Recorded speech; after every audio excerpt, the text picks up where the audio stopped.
हाय दोस्तों, कैसे हैं। उम्मीद करता हूं कि आप सब ठीक होंगे। मैं मोहम्मद मुख्तार आप सबके सामने हाजिर हो चुका हूं एक बहुत ही महत्वपूर्ण टॉपिक के साथ।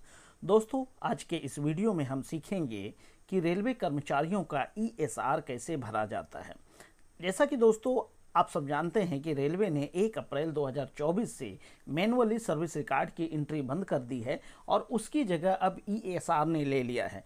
तो बहुत बड़ी समस्या तब उत्पन्न होती है जब हमें किसी कर्मचारी का ईएसआर भरना है। तो आज मैं इस वीडियो में किसी भी रेलवे कर्मचारी के ईएसआर को कैसे भरा जाता है, इसका कंप्लीट जानकारी इस वीडियो में हम आपको देने वाले हैं। तो इस वीडियो को बिना स्किप किए इन तक जरूर देखिए। और हाँ दोस्तों, अगर वीडियो पसंद आता है तो एक लाइक कीजिए, कमेंट कीजिए और दोस्तों में इसे जमकर शेयर कीजिए। तो चलिए स्टार्ट करते हैं आज के इस वीडियो। दोस्तों, आप देख रहे हैं कि मैं अपने HRMS ID में सक्सेसफुली लॉगिन हो चुका हूं। आगे बढ़ने से पहले आपको यहां पे अपना रोल चेंज कर लेना है और रोल डीसी कर लेना है। डीसी कर लेने के बाद आपको यहां पे चले जाना है एम्प्लॉई सर्विस रिकॉर्ड पे। यहां पे क्लिक करने के बाद आपके सामने कुछ इस तरह का डैशबोर्ड ओपन होगा। यहां पे देखेंगे फॉर ऑफिस यूज, यहां पे आपको 2 ऑप्शन दिखेगा, एक तो ईएसआर का है, दूसरा रिपोर्ट का है।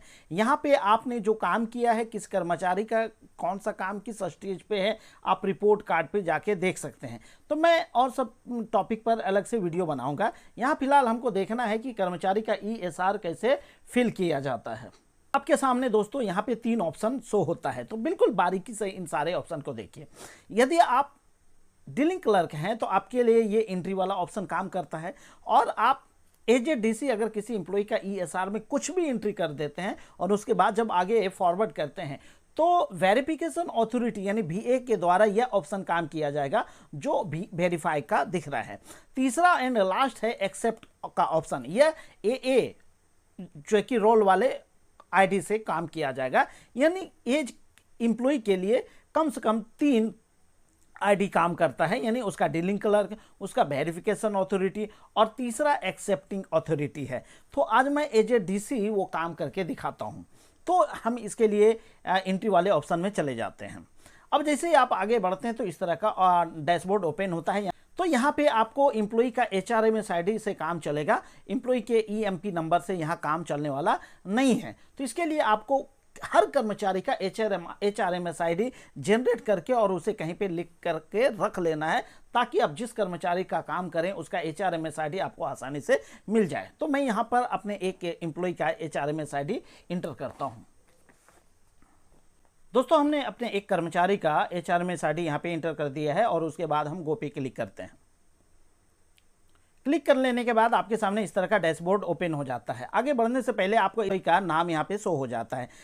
क्लियर हो जाएंगे कि उसी एम्प्लॉय का HRMS ID आपने यहाँ पे इंटर किया है। अब यहाँ पे ग्रीन वाले ऑप्शन को पढ़ेंगे, employee master ESS and ESR data of employee, यानी यहाँ पे 3 ऑप्शन काम कर रहा है। एक तो एम्प्लॉय मास्टर जो HRMS ID में एम्प्लॉय का डाटा है वो, और दूसरा ESR यानी एम्प्लॉय सेल्फ सर्विस और ESR का डाटा यहाँ पे अवेलेबल है। और यहाँ पे देखेंगे कि उस कर्मचारी का नाम यहाँ पे शो हो रहा है। उसके बाद जो काम की चीज़ है वो यहाँ पे देखना है, will be forwarded to VA यानी वेरिफिकेशन अथॉरिटी, जो उनका इंचार्ज है वो यहाँ पे शो होता है। कई बार ऐसा होता है कि उस कर्मचारी का VA कोई और होता है। ये तब ऐसी कंडीशन होती है जब हम 2 से अधिक बिल यूनिट के डीलिंग क्लर्क की भूमिका में काम करते हैं। तो यहाँ पे आपको VA का ऑप्शन पहले देख लेना है। अगर आपको इसमें चेंजिंग करना है तो यहाँ पे क्लिक हियर टू चेंज पे क्लिक करके वेरिफिकेशन अथॉरिटी पे यहाँ पे सेलेक्ट कर सकते हैं। अब जो आपके लिए जो मेन काम का चीज़ है वो यहाँ पे इतने ऑप्शन शो होता है, initial appointment, award, punishments, promotions, pay change history, nomination, transfers, training details, punishments, deputation, miscellaneous और प्रीवियस सर्विस डिटेल्स, यानी इतने डिटेल्स आपको यहाँ पे शो होते हैं जिसपे आप यहाँ पे ESR के रूप में काम करेंगे। अब मैं एक एक ऑप्शन पर जाता हूँ और आपको वहाँ पर जो है कि काम करके दिखाता हूँ। अब मैं इनिशियल अपॉइंटमेंट पे जाता हूँ। इनिशियल अपॉइंटमेंट का मतलब है कि कर्मचारी की पहली नियुक्ति जहाँ पर और जिस रूप में हुई है वो डिटेल्स। अब यहाँ पे देखेंगे कि उसका स्टेटस दिखाएगा, यानी यदि आपने इसमें किसी प्रकार की चेंज किया है और उसको आगे फॉरवर्ड किया है तो यहाँ पे स्टेटस में आप देख सकते हैं। अब आगे बढ़ते हैं। इनिशियल अपॉइंटमेंट पे देखेंगे कि कर्मचारी का HRMS ID है। अब यहाँ पे HRMS एम्प्लॉय टाइप है वो यहाँ पे कंपलसरी है कि इसको आप करना है। अब रही बात, देखेंगे कहीं पे भी टिक करेंगे वो आप चेंज यहाँ नहीं कर पाएंगे। अब देखिए आपको सबसे पहले क्या करना है कि नीचे चले आना है और यहाँ पे देखेंगे एडिट का ऑप्शन शो होता है और दूसरा सबमिट का है, तो आप यहाँ पे एडिट पे क्लिक करेंगे और जैसे एडिट पे क्लिक करेंगे आपके लिए सारे ऑप्शन खुल जाएंगे। अब यहाँ पे देखेंगे कि एम्प्लॉय जो है HRMS एम्प्लॉय टाइप पे जाएंगे, कई सारे ऑप्शन शो होंगे, वो आप अपने हिसाब से यहाँ पे देख लेंगे। उसके बाद डेट ऑफ अपॉइंटमेंट यहाँ पे आपको चेंज करने की सुविधा यहाँ पे नहीं देता है, वो आप जो है कि एम्प्लॉय मास्टर में जाके चेंज कर सकते हैं। उसके बाद देखेंगे कि CG trainee matric pass on stipend, अगर जो है कि एम्प्लॉई CG ट्रेनी है तो यहाँ पे यस पे क्लिक करेंगे और जैसे आप यस पे क्लिक करते हैं कई सारे ऑप्शन यहाँ पे जो है कि इनेबल हो जाते हैं और डिजेबल्ड हो जाते हैं, वो देख लेंगे। हमने यस हटाया तो ऑप्शन हाइड हो जाता है और जैसे हमने यस पे क्लिक किया कुछ ऑप्शन यहाँ पे शो होने लगता है। अब जो है इनिशियल लियन यहाँ पे शो होता है। आप यहाँ पे कोई जरूर नहीं कि एम्प्लॉय आपके पास है तो उनकी नियुक्ति आपके यूनिट में ही पहला हुआ होगा, कोई जो यह एम्प्लॉय जो आपके अधीन है पहले से वह किसी और जगह पे नियुक्त हुआ होगा, वो ऑन रिक्वेस्ट या म्यूचुअल या किसी अन्य माध्यम से आपके अधीन आया है तो वो यहाँ पे देख लेंगे, आपको सही कर लेना है। अब आगे देखेंगे क्या है इनिशियल स्टेशन, वो स्टेशन यहाँ पे देख लेंगे। पे कमीशन, किस पे कमीशन में इसकी नियुक्ति हुई है वो आप यहाँ पे देख लेंगे। बेसिक पे, उस समय कर्मचारी की नियुक्ति के समय जो बेसिक पे था वो देख लेंगे। इनिशियल डिपार्टमेंट, जिस डिपार्टमेंट में उसकी पहली नियुक्ति हुई थी वो यहाँ पे देख लेंगे। इनिशियल डिजिग्नेशन, वो जो है उस समय का वो डिजिग्नेशन देख लेंगे। अगर यहाँ पे कोई चेंज करना है तो आप यहाँ पे डिजिग्नेशन पे क्लिक करेंगे और उसको सिलेक्ट कर लेंगे, ठीक है। ऑथोरिटी या रेफरेंस लेटर नंबर, अगर उनकी नियुक्ति जिस लेटर के तहत हुई है वो यहाँ पे लेटर नंबर आप डाल देंगे।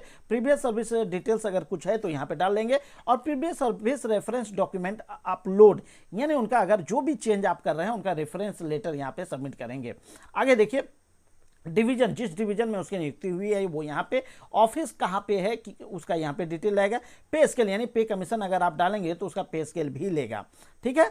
और उसके बाद पर्सनल पे अगर उसका कुछ है तो यहाँ पे डालेंगे। इनिशियल सब डिपार्टमेंट वो है और आगे देखिए बहुत सारी चीज़ें हैं और जब सब कुछ कर देंगे उसके बाद आप सबमिट बटन पे क्लिक कर सकते हैं, उसका इनिशियल अपॉइंटमेंट डिटेल सबमिट हो जाएगा। अब हम अवार्ड पे क्लिक करते हैं। अवार्ड पे क्लिक करते हैं तो कुछ इस तरह का इंटरफेस ओपन होता है। यहाँ पे भी हम देख लेंगे अगर इनका कुछ करना है तो टोटल यहाँ पे आपको रिकॉर्ड दिखेगा, टोटल 1 रिकॉर्ड है, यानी इसका अभी मैंने कुछ इसमें डाला नहीं है। अब मैं इसके लिए हम एडिट बटन पे क्लिक करते हैं। उसके बाद देखेंगे कि सारा ऑप्शन यहाँ पे जो है कि ओपन हो जाता है। हम सब पे जाके क्लिक कर सकते हैं। नंबर यहाँ पे सीरियल नंबर दे देना है। अवार्ड नेम, कौन सा उनको अवार्ड मिला है वो देखेंगे। रेल में वर्तमान में जितने अवार्ड मौजूद है वो सारे अवार्ड का नाम है। हम जरूरत के हिसाब से उस एम्प्लॉय को जो अवार्ड मिला है वो यहाँ पे देख लेंगे। उसके बाद देखेंगे अवार्ड लेवल, कौन सा अवार्ड मिला है, नेशनल है या इंटरनेशनल है। अधिकतर अगर इंटरनेशनल है तो नेशनल, इंटरनेशनल है तो इंटरनेशनल। उसके बाद अवार्ड उसको किस डेट को मिला है वो यहाँ पे देख लेंगे। उसके लिए आपको इस बटन पे यहाँ पे देख लेना है, सिलेक्ट करेंगे डेट पर। उसके बाद अपने हिसाब से जो है इसका समय, डेट सब कुछ चेंज कर लेंगे, ठीक है। उसके बाद कैश अमाउंट, अगर उसको कुछ अमाउंट मिला है, पैसा मिला है कैश के रूप में, तो वो यहाँ पे अमाउंट हम डाल देंगे। जो है कि अवार्ड ऑथोरिटी, किसने अवार्ड दिया है, ऑथोरिटी पर्सन को है, वो यहाँ पे नाम हम डालेंगे। SR पेज नंबर, उनके मैनुअल सर्विस रिकॉर्ड में जिस पेज नंबर पे ये अवार्ड की चर्चा है वो यहाँ पे हम जो है कि पेज नंबर डाल देंगे। उसके बाद अवार्ड डॉक्यूमेंट, यहाँ पे उसका जो अवार्ड मिला है, जो पेपर मिला है वो डॉक्यूमेंट मैं यहाँ पे अपलोड करूँगा। लेकिन ध्यान दीजिए उसका PDF आप बनाएंगे तो मैक्सिमम 2 MB का होना चाहिए, यानी अधिकतम 2 MB का ही आप PDF बना सकते हैं, ठीक है। 2 MB बहुत है। उसके बाद देखेंगे डिस्क्रिप्शन, अगर कुछ है, रिमार्क्स है तो वो डालेंगे। अब कई बार होता है कि एक से ज़्यादा अगर इनका अवार्ड है वो डालने के लिए आपको यहाँ पे प्लस पे क्लिक करना है। जैसे प्लस पे क्लिक करेंगे सेम दूसरा रो ओपन हो जाता है। उसी तरह अगर 2 से अधिक है तो प्लस पे ये हम क्लिक करते जाएंगे। लेकिन यदि हमको कोई अगर इसमें डिलीट करना है तो यहाँ पे माइनस पे क्लिक करेंगे, वो ऑप्शन डिलीट हो जाएगा। जैसे 2 ऑप्शन है तो यहाँ पे टोटल 2 रो दिख रहा है, ठीक है। उसके बाद यहाँ पे टिक मार देंगे और सबमिट बटन पे क्लिक करेंगे तो वो सबमिट हो जाएगा। अभी हम इनको सबमिट नहीं कर रहे हैं। उसके बाद हम जाते हैं पनिशमेंट पे, यानी अगर कर्मचारी को कोई सजा मिला है, विभागीय अगर कोई दंड मिला है तो उसकी चर्चा यहाँ पे करनी है, ठीक है। हम यहाँ पे एडिट पे ऑप्शन पे क्लिक करेंगे और इस तरह का डैशबोर्ड ओपन हो जाएगा। सेम वही चीज़ें हैं, चार्जशीट नंबर क्या है, आप ऑफिशियल नंबर जो लेटर नंबर है वो यहाँ पे डालेंगे, स्टेज ऑफ डीए केस जो मिला है केस उसको यहाँ पे डाल देंगे। उसके बाद डेट ऑफ चार्जशीट, किस डेट को उन्हें चार्जशीट मिला है वो यहाँ पे डेट आपको डाल लेना है। ठीक है, यहाँ पे डेट पे जैसे क्लिक करेंगे तो इस तरह का ऑप्शन आ जाता है, अपने हिसाब से डेट सेलेक्ट कर लेंगे। नेचर ऑफ ऑफेंस जो है वो डाल देंगे। उसके बाद जैसे आप यहाँ पे डालेंगे उसके बाद ही सारा ऑप्शन काम करेगा। उसके बाद देखेंगे नेचर ऑफ पनिशमेंट इम्पोज्ड, यहाँ पे ऑप्शन होता है, उसको आप सेलेक्ट करेंगे तो बहुत सारा ऑप्शन खुल जाएगा। टाइप ऑफ पनिशमेंट इम्पोज्ड, यहाँ पे देख लेंगे फ्रॉम डेट, कब से ये इफेक्ट हुआ है वो यहाँ पे डेट डाल देना और किस डेट तक के लिए है वो यहाँ पे डाल देंगे। उसके बाद पनिशमेंट स्टेटस, उस पनिशमेंट का क्या हुआ, पनिशमेंट हटा दिया गया या पनिशमेंट रहने दिया गया या उनको इंप्लीमेंट किया गया, वो सारी चीज़ें। पनिशमेंट ऑर्डर, जो आपको मैनुअल पनिशमेंट ऑर्डर आपने इशू किया है उसका PDF यहाँ पे अपलोड करेंगे और उसका जो है मैनुअल सर्विस रिकॉर्ड में जिस पेज नंबर पे इसकी चर्चा है वो यहाँ पे आप डाल देंगे। उसके बाद रिमार्क्स में अगर आपका कुछ है तो रिमार्क्स डालिए। अब रही बात अगर एक्स्ट्रा अलग से पेज कुछ चाहिए तो यहाँ तो एड स्टेज पे क्लिक करेंगे, वो दूसरा ऑप्शन हो जाएगा, यानी उसका दूसरा चार्जशीट पे यहाँ पे हम एंट्री कर सकते हैं। अब यहाँ पे अगर हो जाएगा उसके बाद सबमिट बटन पे क्लिक करेंगे, वो सबमिट हो जाएगा, यहाँ पे टिक मार देंगे, उसके बाद सबमिट होगा। ठीक है दोस्तों, चलिए हम नेक्स्ट पे बताते हैं। प्रमोशंस, प्रमोशन पे क्लिक करते हैं तो इस तरह का डैशबोर्ड ओपन होता है। स्टेटस है न्यू, ठीक है दोस्तों, सॉरी स्टेटस है एक्सेप्टेड और यहाँ पे टोटल रिकॉर्ड्स है 2। अगर उनका प्रमोशन होता है, जानते हैं कि कर्मचारी का समय समय पे अपग्रेडेशन किया जाता है, उनको प्रमोशन दी जाती है, तो प्रमोशन लेटर अगर कुछ है उसके लिए भी सेम चीज़ें यहाँ पे टिक मार एडिट पे क्लिक करेंगे और इस तरह का सारा ऑप्शन यहाँ पे ओपन हो जाता है। ऑफिस ऑर्डर नंबर, जो ऑफिस ऑर्डर नंबर है वो यहाँ पे डालेंगे, ऑफिस ऑर्डर का डेट यहाँ डलाएगा, टाइप ऑफ प्रमोशन, कौन सा प्रमोशन दिया गया वो यहाँ पे दिखेगा, वो सारा दिख जाएगा, आप अपने हिसाब से देख लेंगे। अब क्या है डिपार्टमेंट, कौन सा डिपार्टमेंट है वो यहाँ पे आप अपने हिसाब से डिपार्टमेंट सेलेक्ट कर लेंगे। क्या है सेक्शन, कौन सा सेक्शन का है वो जैसे यहाँ पे सेलेक्ट करेंगे अगला ऑप्शन आ जाएगा। लेकिन आपको ध्यान देना है कि सबसे ज़्यादा इंपॉर्टेंट है जिसमें स्टार मार्क है, स्टार मार्क को आपको हर हाल में भरना है और जो स्टार मार्क नहीं है उस पर कंपलसरी नहीं है, लेकिन मेरी सलाह है कि आप उस कॉलम को भी केयरफुली भर लीजिए। उसके बाद है डिजिग्नेशन ऑन प्रमोशन, प्रमोशन के बाद कर्मचारी का क्या कौन सा डिजिग्नेशन हुआ वो आपको देख लेना है। एक हिसाब से देखिए, यहाँ जैसे TM2 है उसके हिसाब से आप देखेंगे तो बहुत सारे ऑप्शन यहाँ पे शो हो जाते हैं, तो वो अपने हिसाब से देख लीजिए। स्टेशन कोड, स्टेशन का जिस स्टेशन पे कर्मचारी है उसका कोड यहाँ आ जाएगा। अब रही बात उनको जो प्रमोशन दिया गया किस पे कमीशन के तहत दिया गया वो पे कमीशन यहाँ पे शो होता है और प्रमोशन के बाद जो उनका जो है कि स्केल कोड होता है या पेमेंट होता है वो यहाँ पे दिखता है किस स्केल में हुआ। जैसे अभी आप जान रहे हैं कि लेवल चलता है, लेवल 1 लेवल 2, लेवल 1 से लेवल 2 हुआ तो यहाँ पे लेवल 2 हम सिलेक्ट करेंगे। चूंकि यहाँ 6 पे कमीशन का है तो PB1 के रूप में दिखता है और जो 7 पे कमीशन में लिखा है प्रमोशन मिलता है तो उसको यहाँ पे लेवल शो होता है। ठीक है, अपने हिसाब से देख लेंगे। और रिफ्यूज या एक्सेप्ट, अगर कर्मचारी ने रिफ्यूज किया है तो रिफ्यूज लिखेंगे, यानी बहुत सा कर्मचारी होता है कि वो प्रमोशन नहीं लेना चाहता है और वो रिफ्यूज कर देता है, तो हम अपने हिसाब से देख लेंगे। और कोई कर्मचारी उसे एक्सेप्ट किया है तो एक्सेप्ट करने का प्रूफ यह है कि वो डॉक्यूमेंट देगा जो है रिज्यूम ड्यूटी का, तो रिज्यूम ड्यूटी का देगा तो आप एक्सेप्ट पे क्लिक करेंगे और आगे बढ़ जाएंगे। और डेट ऑफ टेकिंग चार्ज, कर्मचारी ने उस प्रमोशन को कब एक्सेप्ट किया उस डेट को यहाँ पे आप डाल देंगे। उसके बाद क्या लगे ऑप्शन एक्सरसाइज, मतलब कर्मचारी ने प्रमोशन के लिए 2 में से किसी एक ऑप्शन को चुना। यानी 2 ऑप्शन ये होता है कि जब हम AJDC काम करते हैं और कर्मचारी को प्रमोशन देते हैं तो उनसे फिर हम ऑप्शन मांगते हैं। ऑप्शन 2 तरह का होता है कि कर्मचारी ऑन डेट से लेगा, जिस डेट में उनका प्रमोशन मिला उसी डेट में चाहिए, या फिर उनके जो है कि इंक्रीमेंट डेट से प्रमोशन चाहिए तो वो भी यहाँ पे हो सकता है, वो अपने हिसाब से देखिए। डेट ऑफ फिक्सेशन, कर्मचारी का हमने फिक्सेशन कब किया है, प्रमोशन के बाद जो उनका पे चेंज होगा कब किया वो यहाँ पे दिखेगा। बेसिक पे, प्रमोशन के बाद फिक्सेशन के बाद जो बेसिक पे हुआ यहाँ पे हम डालेंगे। DNI डालना है, उसके बाद पे लेवल फिक्स्ड DNI, उसके प्रमोशन के बाद जो पे लेवल हुआ वो यहाँ पे क्लियर करके मेंशन कर देंगे। आगे बढ़ते हैं, पे फिक्स्ड DNI वो यहाँ पे डाल देंगे। रिफ्यूजल डेट, अगर कर्मचारी ने रिफ्यूज किया है तो वो ये डेट यहाँ पे डाला जाएगा। और जो है कि रिफ्यूजल डॉक्यूमेंट, अगर कर्मचारी ने रिफ्यूज किया है तो वो डॉक्यूमेंट हम यहाँ पे PDF बना के अपलोड कर देंगे। SR पेज नंबर यहाँ पे डाल देंगे। ठीक है, रिमार्क्स अगर कोई है तो वो ये डालेंगे। अब आप देखेंगे कि अगर कर्मचारी को और मतलब डाटा हमको भरना है तो यहाँ प्लस पे क्लिक करेंगे तो रो एक्स्ट्रा ओपन हो जाएगा। अगर किसी को आपको हटाना है तो माइनस पे क्लिक करेंगे, वो हट जाएगा। और यहाँ पे टिक बटन पे क्लिक करेंगे और उसके बाद जो है कि सबमिट पे बटन पे क्लिक करेंगे तो वो सबमिट हो जाएगा। अब देखिए आगे हम पे चेंज हिस्ट्री, अगर कर्मचारी का कोई पे चेंज किया गया है तो वो यहाँ पे पूरा हिस्ट्री शो होगा। अब आप देखेंगे कि जैसे हमने पे चेंज हिस्ट्री पे क्लिक किया, स्टेटस यहाँ पे शो हो रहा है, टोटल रिकॉर्ड्स होता है यहाँ पे दिख रहा है, और इनिशियल अपॉइंटमेंट डिटेल्स, जो आपका इनिशियल अपॉइंटमेंट अभी पहला ऑप्शन हमने बताया वो सारी चीज़ें यहाँ पे शो हो जाता है। उसके बाद देखेंगे कर्मचारी का पे चेंज होता है, जानते हैं कि साल में एक बार इंक्रीमेंट मिलता है तो उनका यहाँ पे पूरा डिटेल देना है। अब आप देखेंगे कि अगर कर्मचारी ने 10 साल नौकरी किया है तो कम से कम 10 इंक्रीमेंट उसको मिल जाता है, ठीक है, कुछ अपवादों को छोड़ के। यहाँ पे देखेंगे कि उनका सारा जो है कि ऑप्शन यहाँ पे खुल रहा है। उसी तरह यहाँ पे एडिट पे क्लिक करेंगे, उसके बाद सारा डिटेल यहाँ पे शो होगा। पहला में सीरियल नंबर है, मेमो नंबर है जो है कि यहाँ पे होगा, मेमो डेट, किस डेट में यह मेमो इशू किया गया उनका, और उसके बाद पे चेंज कैटेगरी क्या है, पे कमीशन के हिसाब से है, फिक्स किया गया, स्टेशन है, स्टेग्नेशन इंक्रीमेंट है, उनको इंक्रीमेंट दिया गया कि नहीं दिया गया वो देखना है, पे कमीशन किस पे कमीशन में उसको पहला इंक्रीमेंट मिला वो देख लेंगे। आगे हम बढ़ेंगे, उसी तरफ हम बढ़ाते जाएंगे। उसके बाद देखेंगे कि प्रमोशन के बाद, सॉरी इंक्रीमेंट के बाद जो उनका बेसिक पे हुआ यहाँ पे देख लेंगे। पर्सनल पे अगर हम कुछ देते हैं तो वो दिख जाएगा, और पे चेंज डेट, किस डेट को हमने पे चेंज किया वो यहाँ पे डेट शो हो जाएगा। हम जानते हैं कि 7 पे कमीशन से पहले कर्मचारी का जो है कि 1 साल जब जिस डेट को पूरा होता था उसी डेट को इंक्रीमेंट दिया जाता था, लेकिन 7 पे कमीशन से वो चीज़ें हट गई है, वो 1 जनवरी या 1 जुलाई, दो में से कोई एक ऑप्शन है। उसके बाद सपोर्टिंग डॉक्यूमेंट का ऑप्शन आता है, वो सबमिट कर देंगे। उसके बाद आगे बढ़ते हैं। नॉमिनेशंस, कर्मचारी ने अगर अपनी सर्विस में किसी को नॉमिनेट किया है, मतलब अपने बाद जो भी ड्यू है उसके हकदार बनाता है, यानी ऑन जॉब मेरी अगर मृत्यु हो जाती है तो मेरी जो भी ग्रेचुटी है, पीएफ है, जो भी है उसके हकदार कौन होंगे, तो हम नॉमिनेशन भरते हैं, नॉमिनेशन फॉर्म भरते हैं तो उनका डिटेल्स हम यहाँ पे देंगे। सेम उसी तरह एडिट पे क्लिक करेंगे, ये सारा डाटा ओपन हो जाएगा, यहाँ पे भी हम भर लेंगे, यानी देख लेंगे सीरियल नंबर है, अकाउंट टाइप है, कौन सा पीएफ है या एनपीएस है वो आप यहाँ पे सिलेक्ट कर लेंगे।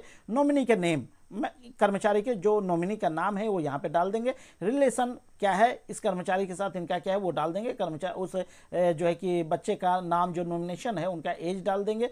एड्रेस, उनका पूरा एड्रेस रहेगा, मोबाइल नंबर, उस जो है कि इस बंदे का जो नॉमिनी का नेम है उसका यहाँ पे मोबाइल नंबर डाल देंगे।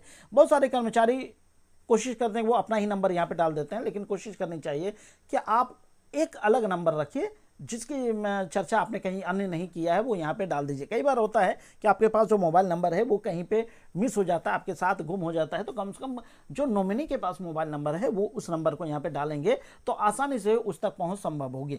उस नॉमिनी का जो है यहाँ पे आधार नंबर डाल देंगे। उसके बाद जो है कि कितना आप परसेंटेज दे रहे हैं वो यहाँ पे 100% है तो 100%, आप चाहें तो एक से अधिक भी नॉमिनी बना सकते हैं, परसेंटेज के हिसाब से दे सकते हैं, वो यहाँ पे है। अगर एक से अधिक है तो यहाँ पे हम उसको प्लस पे क्लिक करके और भी रो खुल जाएगा, सबको हम यहाँ पे परसेंटेज दे देंगे। उसके बाद जो है कि डिक्लेरेशन डेट, कब कर्मचारी ने वो डिक्लेरेशन दिया यहाँ पे होगा, और जो डिक्लेरेशन दिया है उसका पीडीएफ बना के यहाँ पे अपलोड कर लेंगे। अब हम बढ़ते हैं आगे। ट्रांसफर, अगर कर्मचारी का ट्रांसफर हुआ है, चाहे वो प्रमोशन पे हुआ या म्यूचुअल या ऑन रिक्वेस्ट पे हुआ, तो उस ट्रांसफर की चर्चा हम इसमें करेंगे। अब ट्रेनिंग डिटेल्स, कर्मचारी का हम आप जानते हैं कि समय समय पे जो एलिजिबल है कैटेगरी है उस आधार पे उनका ट्रेनिंग होता है, तो वो पूरा डिटेल हम यहाँ पे शो करेंगे। उसी तरह जो है कि प्लस और माइनस का सहारा लेकर रो हम बढ़ाते जाएंगे। आगे हम बढ़ते हैं। उसके बाद पब्लिकेशंस का है, पब्लिकेशंस का डिटेल्स हम यहाँ पे डालेंगे। उसके बाद डेप्यूटेशन है, यानी कई बार होता है कर्मचारी का डेप्यूटेशन के तहत उनकी कहीं पे नियुक्ति की जाती है तो उनका डिटेल यहाँ पे होगा। अब मिसलेनियस भी होता है कि कुछ ऐसे डाटा है जिनकी चर्चा कहीं अन्य नहीं कर सकते, तो मिसलेनियस पे किया जाता है। बहुत सी चीज़ें हैं कि कर्मचारी के बारे में ये सारे ऑप्शन में हम नहीं डाल सकते, तो जो चीज़ें कहीं नहीं डाल सकते वो मिसलेनियस में आप डाल सकते हैं। अब एक है ऑप्शन है प्रीवियस सर्विस डिटेल्स, यानी कर्मचारी आपके यहाँ है या आपके डिपार्टमेंट में है, उससे पहले अगर वह किसी और सेक्टर में किसी अन्य गवर्नमेंट एम्प्लॉय के तौर पर काम किया है तो उसका डिटेल्स यहाँ पे आप डालेंगे। स्टेटस आप देखेंगे कि न्यू का ऑप्शन हो रहा है, इस एम्प्लॉय का कोई डिटेल यहाँ पे सबमिट नहीं है, तो हम यहाँ पे अगर इस एम्प्लॉय का कोई डिटेल अगर डालना चाहें तो यहाँ पे एक एक करके हम सब पे डालते जाएंगे और लिखते जाएंगे। आप यहाँ देख रहे हैं कि जो है कि सिलेक्ट करके सब ऑप्शन आपको सिलेक्ट करने के लिए देता है। वेदर एक्स सर्विसमैन है तो यहाँ पे यस सर या नो कर लीजिए, और डेट ऑफ एग्जिट, कब एग्जिट किया गया है वहाँ से वो यहाँ डाल देंगे। अब क्या है, प्रीवियस जो है कि ऑर्गेनाइजेशन डिटेल, जिस ऑर्गेनाइजेशन में इन्होंने काम किया है, चाहे वो गवर्नमेंट ऑर्गेनाइजेशन हो या प्राइवेट ऑर्गेनाइजेशन हो, उसका डिटेल आप यहाँ पे डालेंगे। ठीक है। अब आगे देखिए क्या है कि रिलीज ऑथोरिटी लेटर, यानी वहाँ से जो ऑथोरिटी लेटर मिला है, किसी प्रकार का लेटर आपको मिला है, तो यहाँ पे पीडीएफ बना के आप अपलोड करेंगे। उसके बाद क्या है, प्रीवियस पे डिटेल्स, जहाँ पे वो पहले ड्यूटी कर रहा था उसका डिटेल्स यहाँ पे आप डालेंगे। पे 7 पे कमीशन है, 6 पे कमीशन है, जो भी है यहाँ पे आप डिटेल्स डाल देंगे। उसके बाद प्रीवियस लियन एंड बॉन्ड डिटेल्स, कई बार होता है कर्मचारी के साथ जो है कि अपॉइंटिंग अथॉरिटी उनके साथ बॉन्ड करता है, कहीं पे 5 साल कहीं पे 2 साल, अपनी तरह से देख लेंगे। जो डिटेल्स है वो यहाँ पे आप सबमिट करेंगे। उसके बाद अगला ऑप्शन आता है प्रीवियस सर्विस लीव बैलेंस, अगर उनका कुछ लीव बैलेंस अगर आपको फॉरवर्ड किया गया है, वहाँ से लीव बैलेंस कैरी हुआ है आपके यहाँ, तो उस लीव बैलेंस की चर्चा आप यहाँ पे करेंगे। हो सकता है एम्प्लॉय जो है कि रेलवे में ही है, वहाँ से रिजाइन देके आपके अधीन आया है, सिंपल टेक्निकल रिजाइन दिया है, तो हम जानते हैं कि रेलवे में अगर है पहले से और वो टेक्निकल रिजाइन दिया है तो उनका सारा डाटा फॉरवर्ड हो जाता है आपके यूनिट को, ठीक है। तो उनका अगर कुछ एलएपी, एलएचपी या सीसीएल बैलेंस है तो वो यहाँ पे आप अपने हिसाब से डाल देंगे। उसके बाद total previous qualifying service details for pass including all previous employment if applicable, यानी अगर आप वो सारी चीज़ें डालते हैं तो आपको यहाँ पे देख लेना कि पास के लिए वो एलिजिबल है, वो सर्विस अगर काउंटिंग हुआ है। सपोज रेलवे में एम्प्लॉय इससे पहले ग्रुप डी में था, 3 साल नौकरी किया और वो यहाँ पे आया, तो जाहिर सी बात है अगर वो टेक्निकल रिजिग्नेशन दिया है तो वो 3 साल तो काउंट हो जाएगा। तो यहाँ वही डिटेल्स यहाँ पे भरना है, उसका कितना साल होता है, कितना मंथ होता है, कितना दिन होता है आपके यहाँ, वो डाल देंगे। उसके बाद previous qualifying service same for pass and PF, अगर पास और पीएफ के लिए वो है तो यहाँ पे डिटेल्स डाल देंगे। उसके बाद सबमिट बटन पे क्लिक करेंगे तो वो चीज़ें सबमिट हो जाएगा। इस तरह दोस्तों हमने इस एक वीडियो में ही एम्प्लॉय का ESR भरने का कंप्लीट प्रोसेस सीख लिया है। तो उम्मीद करता हूं कि इस एक वीडियो से ही आपके ESR से रिलेटेड सारे कंफ्यूजन सोल्व हो गए होंगे। तो दोस्तों वीडियो कैसा लगा कमेंट करके जरूर बताइएगा, और हाँ दोस्तों एक लाइक करना है, दोस्तों में इसे जमकर शेयर करना है, और पहली बार अगर चैनल पर पधारे हैं तो प्लीज चैनल को सब्सक्राइब करना है। तो चलिए मिलते हैं किसी अन्य महत्वपूर्ण वीडियो में अन्य महत्वपूर्ण टॉपिक के साथ। तब तक के लिए खुश रहिए, आबाद रहिए, जिंदगी में मस्त रहिए। Thank you. जय हिंद, जय भारत।